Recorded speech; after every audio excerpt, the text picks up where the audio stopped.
Step 1. Scrub every inch of the skillet with mild dish soap and water using a bristle brush, then rinse very thoroughly. Step 2. Dry the skillet very thoroughly with a clean towel and then set on the stovetop for a few minutes to ensure it's completely dry.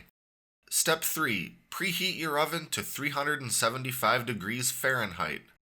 Step 4. Using some disposable shop towels or clean rags, rub a coating of cooking oil all over every part of the skillet.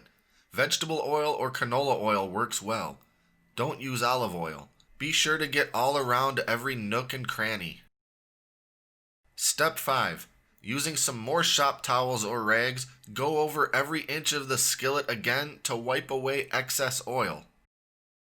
Step 6. Place a baking sheet or aluminum foil on the lower oven rack to catch any oil that may drip. Step 7. Place the skillet face down on the upper oven rack. Step 8. Bake the skillet at 375 degrees for 1 hour. Step 9. After 1 hour, turn off the oven and allow the skillet to completely cool before removing it. Step 10. Enjoy your seasoned cast iron.